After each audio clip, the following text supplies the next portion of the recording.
তুমি আসতে বলছি? কি রে মিস্টার জামানটা কে? ও বাপ, এখানে কেন আসছেন আপনি? না, আমি একটা গিফট এনেছিলাম। Happy birthday to you. আমার না বার্থডে সেলিব্রেট করতে না একদম ভালো লাগে না। ইনফ্যাক্ট আমার মনে হয় আমার জন্ম নেওয়াটা একটা মস্ত বড় ভুল হয়েছে। তুমি তো আমাকে জন্ম করে ফেলে চলে গেছিলে, এখন কেন আসছো আলগা পিরিত দেখাইতে? এইসব গিফট কিনে আসছো, এগুলা কিনে আসছো গিফট। প্রত্যেক বছর গিফট নিয়ে চলে আসলে বাবা হয়ে যাও না?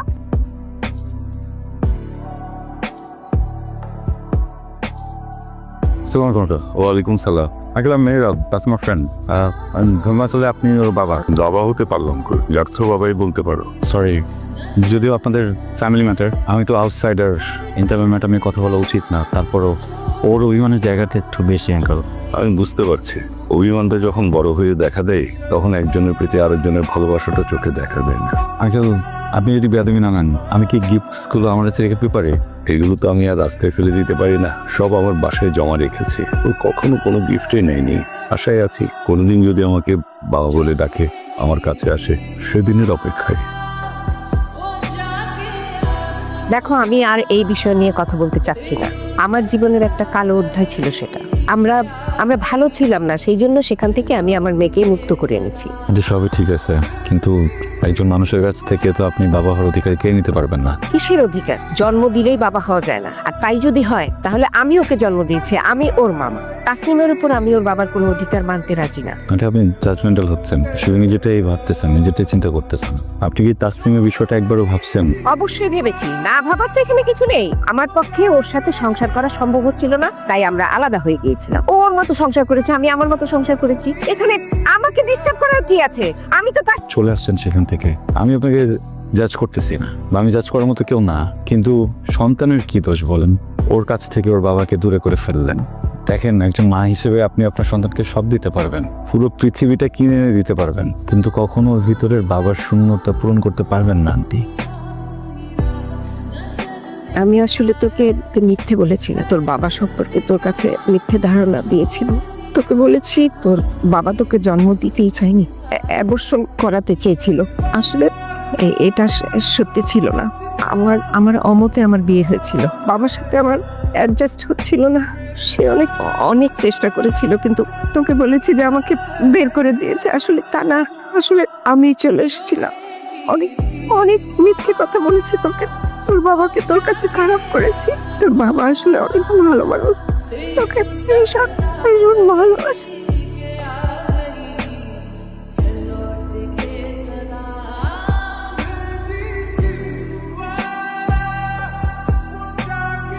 মেয়েরা যে কখন আমার মনে এক কোণায় জায়গা করে নিয়েছে আমি টেরই পাইনি। মুখ গোমরা করে রাখা, এই জন্যই আমি অজান্তে হেসে উঠি, অজান্তে মন ভালো হয়ে যায় শুধুমাত্র মেহরাবের কথা চিন্তা করে। আমার সাথে এমন একজন আছে যাকে আমি মন থেকে ভালোবাসি, যাকে দেখলেই মনে হয় ও আমারই, যার হাত ধরে আমি নিশ্চিন্তে থাকতে পারি। নিজের অজান্তে আমি তোমাকে ভালোবেসে ফেলেছি Mehrab. I love you, I love you Mehrab. হ্যাঁ বল। হ্যালো তাসো, কই রে তুই? অনেক ইম্পর্টেন্ট কথা আছে। আমার তোর সাথে খুবই ইম্পর্টেন্ট কথা আছে, খুবই। আচ্ছা ঠিক আছে, তোরটা শুনবো না, সমস্যা নেই। আমার তো একটু আগে বলা দরকার। না না না না, আমার তো আগে। আচ্ছা হবে না একটা, তুই একটু আসবি প্লিজ। পাগল হয়ে গেছিস নাকি? হ্যাঁ পাগল হয়ে গেছি, এখন লাগবে তোকে, বুঝছিস? ওকে, আসছিস। মেরাব, আমার না তোকে খুবই জরুরি কথা বলার আছে, খুবই ইম্পর্টেন্ট কথা। বুঝছি, একটা মিনিট দাঁড়া, মানে আপনার আসছি তো একটু স্থির হয়ে নেই, অস্থির লাগতেছে। না বুঝতে পারতেছিস না, আমার কেমন জানি দম বন্ধ লাগতেছে, অস্থির অস্থির লাগতেছে। তোকে কথাটা না বলে না ভালো লাগতেছে না। খুব ইম্পর্টেন্ট একটা কথা বলবো তোকে। হ্যাঁ আমারও তো এক ইম্পর্টেন্ট কথা আছে, তোরটা আগে বল। আমারটা বলবো না, তোরটা আগে বল। তাহলে বলি নাকি? বল। কই কি বল? আর হাতটা একটু দে তো, মানে কি সাপোর্ট দরকার, মেন্টাল সাপোর্ট দরকার। হাতটা একটু দে, এই হাতটা একটু দে, আমার চোখের দিয়ে তাকাতো। আচ্ছা ওকে। আমাকে 15 দিকে আমাকে কম সিরিয়াস মনে হচ্ছে। না, তোকে এত সিরিয়াস আমি আগে কখনো দেখি নাই। বিকজ আমি লাভ তাসো। আমি কি হাঁটু গেড়ে বসে চোখের দিকে তাকায় বলে দিব যে আই লাভ ইউ মাসিয়াত? ওকে বসে কি মাসিয়াত, এক্স্যাক্টলি এইভাবেই। মানে আমিও ফার্স্টে বুঝতেছিলাম না যে মাসিয়াত এটা কি সম্ভব, তাই না? মানে ও তো ওর মতো, আমি আমার মতো, কেমনে কি, কিন্তু হয়ে গেছে বুঝছিস। দেখুন না, ওকে ছাড়া কিছু মাথায় কাজ করতেছে না। তুই চল না আমার সাথে, আমি অকওয়ার্ড হলে তুই বলে দিলি, তুইও তো আমাদের ফ্রেন্ড, তোর ল্যাঙ্গুয়েজ বুঝবে। আমি যাব না। আমি কেন যাব? তুই মাসিদকে ভালোবাসিস, তুই ওকে গিয়ে বলবি এটা। আমি কেন যাব? আমি তো গিয়ে ওখানে এক্সপ্রেশন দিব না, তাই না? তুই দিবি, তুই যা। আচ্ছা বুঝছি, তোর কি মনে হয়, হ্যাঁ বলবি নাকি না বলবে? যদি আমার মতো গাধা না হয় তাহলে হ্যাঁ বলবে।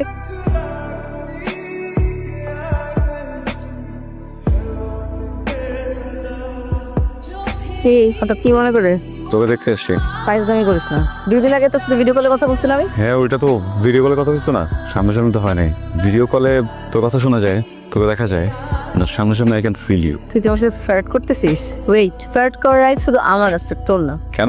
আবার দেখি রোমান্টিক লুকও দেয়। এই কি হইছে তোর? না একদম ঠিক নাই। শুনছিলাম প্রেমে পড়লে নাকি মানুষের চোখের ভাষা বদলা যায়, বুঝছিস? হরর মুভিও নাকি রোমান্টিক লাগে। আচ্ছা, তারপর? তারপর আমি তোর সাথে সাজানো ফ্লার্ট করতে চাই। ডান। তারপর আই লাভ ইউ। দেখ, এসব ফ্রেন্ড আছিস, দ্যাটস ওকে। আমার এসব কিন্তু এসব গার্লফ্রেন্ড বয়ফ্রেন্ড ড্রামা কিন্তু আমার ভালো লাগছে না। ফাইজলামি করিস না আমার সাথে। Masiyat, I am seriously in love with you. তুই যদি সিরিয়াস হয়ে থাকিস, আমার কিন্তু তোর জন্য কোনো ফিলিংস নাই। মানে আমি তোকে জাস্ট ফ্রেন্ড হিসেবেই দেখি, and I love you but just as a friend. What? শুনো নাই? গো অ্যান্ড তুই মেহরাবকে অনেক ভালোবাসিস তাই না? তাহলে তুই ওকে বলে দিস না কেন? কি বলবো বাবা? ওকে বলবো যে আমি তোকে ভালোবাসি, কিন্তু তোকে ভালোবাসার জন্য সময় আমার কাছে নাই। সময় হয়তো আছে একটু, কিন্তু সেটা কতটুকু সময় সেটা আমি নিজেও জানি না। ধরো আমি ওকে বললাম যে আমি ওকে ভালোবাসি, ভালোবাসা পেলাম, তারপর মরে গেলাম, ওর কি হবে বাবা? ও তো সেই কষ্ট নিয়ে বাঁচবে, পূর্ণ ভালোবাসার কষ্ট। জানো বাবা, আমার না খুব কষ্ট হচ্ছিল ওকে চলে যেতে, বলতে যে আমি তোকে ভালোবাসি না। একটু যদি সময় পেতাম, একটু ওকে বলতাম তুমি, আমি তোকে অনেক ভালোবাসি, অনেক। তোর কি একটু সময় হবে? একটু কি সময় দিতে পারবি আমাকে?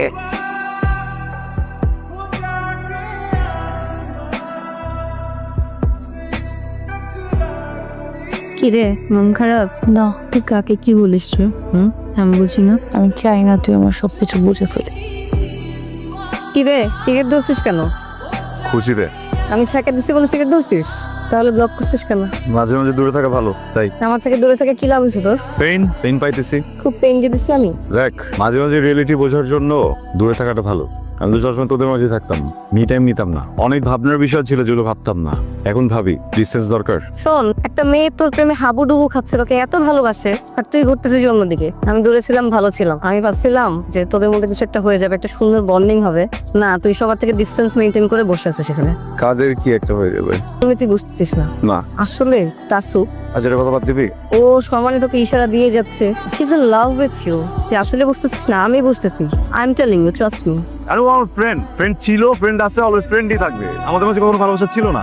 দেখ, ডোরটা যদি ওপেন না করিস তাহলে কিভাবে আসবে?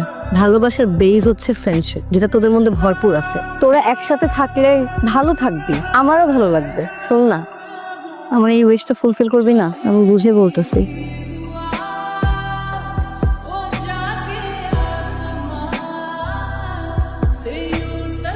ও তোকে কিছু বলেনি? ক্রনিক রেনাল ফেলিয়ার, দুটো কিডনি ড্যামেজ হয়ে গেছে। ইচ্ছার জন্য আমি দেশের বাইরে নিয়ে গিয়েছি, ট্রান্সপ্লান্টও করিয়েছি কিডনি, বাঁচতে চেয়েছি, কিন্তু তারপরও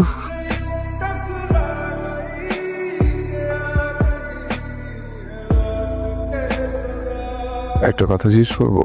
জানি কি জিজ্ঞেস করবি? আমাদের সত্যি ভালোবাসি কিনা?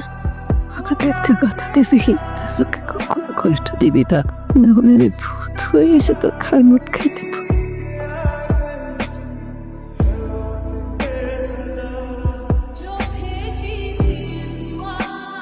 আমি ওকে সত্যি ভালোবাসি। আমাকে বলিস না কেন? বললে কি হতো? আমাকে ভালোবেসে সময়টা দিতে পারতাম জীবনে, তোমাকে কষ্ট দিতাম না, ঠিক হতো না তোর তো। আমি তো জানি তুই ওকে কত ভালোবাসি। আমার ভাগের তো তুই ওকে দিয়ে দিস। তুই ভালোবাসা মানেই আমি ভালোবাসা। ও ভাগেরটা তুই রেখে দিস ওকে। আসো, আমাকে একটু জড়ে ধরবি, কাঁদবি না, কান্দাপে বাচ্চা দেবো কিন্তু।